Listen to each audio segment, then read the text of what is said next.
fenomena mundurnya pejabat itu bisa dari dua sisi. Yang pertama dari internal pejabat itu sendiri karena panggilan hati nurani, sebagaimana yang pernah kita obrolkan beberapa waktu yang lalu. Contohnya siapa itu, Joe Allen di New South Wales yang mengundurkan diri gara-gara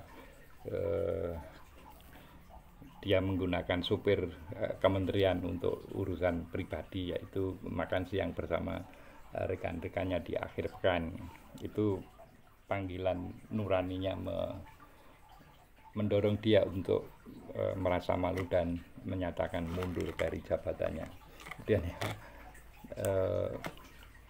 Menteri Pertanian Jepang itu juga mundur karena merasa malu, karena sudah dengan jujur mengucapkan bahwa dia tidak pernah membeli beras karena para pendukungnya itu memberi hadiah beras pada apa itu, Tako Eto ya. Ini sudah membuat dia merasa untuk mengundurkan diri. Ini yang dorongan dari dalam. Ada juga yang mundur itu karena berfungsinya lembaga negara yang itu punya otoritas untuk menghentikan seorang pejabat. Nah, contohnya di Thailand itu ada dua kasus yang memaksa Perdana Menteri untuk turun, yaitu tahun 2024 Sreta Thavisin itu diberhentikan karena ya, dia mengangkat menteri yang mantan narapidana. Ini MK-nya Thailand, Mahkamah Konstitusinya Thailand itu dengan tegas menganggap bahwa apa yang dilakukan oleh Sreta Thavisin itu sebagai ya cacat moral gitu, karena mengangkat seorang napi. Padahal ya sebetulnya napi itu ketika dia sudah menjalani hukuman ya sudah gitu ya.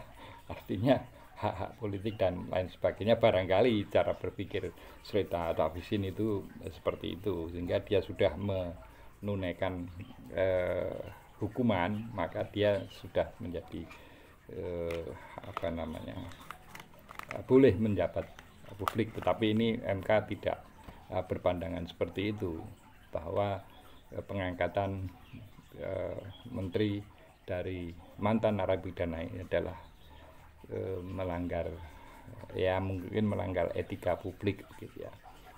Itu tahun 2024. Nah, sebelumnya tahun 2008 itu juga pernah terjadi di Thailand, di mana Samak Sundarajef itu diberhentikan gara-gara ini menurut saya sangat lucu ya, karena Samak Sundarajef ini apa namanya, menjadi pengasuh acara TV demo masak. Ini dianggap oleh MK adalah satu tindakan yang tidak tahu, mungkin menurunkan martabat atau wibawa Perdana Menteri atau seperti apa itu. Artinya MK, Mahkamah Konstitusi Thailand itu begitu ya begitu sesuai dengan fungsinya ketika mereka mengatakan bahwa itu melanggar kode etik, ya MK punya wewenang untuk menghentikan. Nah, ini contoh-contoh tadi mundurnya pejabat baik di Australia, di Jepang.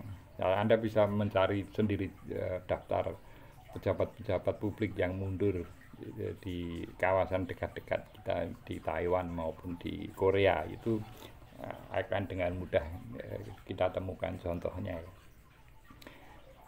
Setelah saya pikir-pikir,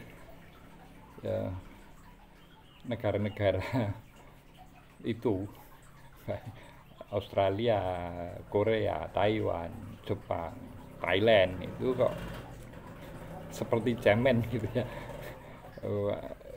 Pejabat mundur hanya gara-gara ya boleh dikatakan masalah sepele gitu ya. Sementara pejabat kita yang bahkan sudah muncul namanya di peradilan itu pun dengan gagah berani untuk terus maju pantang mundur, ini ya keunggulan dari pejabat kita ya di situ. Apa karena mereka-mereka pejabat yang mundur tadi dan atau diundurkan itu ya, itu mereka tidak punya mental Pancasila apa ya. Pikiran akalnya jadi begitu ya, karena kita punya mental Pancasila sehingga kita tangguh ya, seperti Garuda yang menerabas apapun yang menjadi rintangan apa seperti itu. Nah ini yang ini nanti juga akan dibaca oleh generasi penerus kita ya. Bahwa para pejabat kita itu punya mental tangguh, meskipun ya kalau dikomparasikan dengan pejabat-pejabat di negara tetangga kita itu mereka pada mundur, sementara kita maju terus gitu ya. Kalau perlu mengerahkan segenap daya upaya untuk tetap bertahan pada posisinya. Ini betul-betul merupakan mental yang tangguh gitu ya. Nah, apakah mental seperti itu patut kita wariskan kepada anak cucu kita kelak? Ya mari kita sebagai bangsa yang besar untuk merenung bersama apa yang kurang dari bangsa kita, dengan ya menengok beberapa pelajaran yang bisa kita ambil dari negara-negara tetangga kita dalam posisi yang sama ketika tersandung kasus itu, apakah maju terus tanpa pantang mundur atau harus cemen seperti yang sudah saya ceritakan tadi. Ini yang kelak dengan bangga anak cucu kita akan menunjuk referensi pada generasi yang sekarang kita sedang torehkan sejarah. Dan itu jejak digital itu tidak akan hilang begitu saja, karena semakin kita bergerak ke 2045 barangkali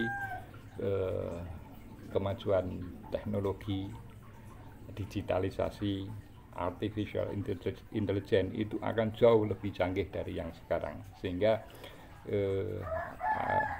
seolah-olah apapun tidak bisa kita sembunyikan dari pandangan mata publik, dan itu akan menjadi catatan yang ya akan kita wariskan kepada anak cucu kita kelak. Salam konstitusi.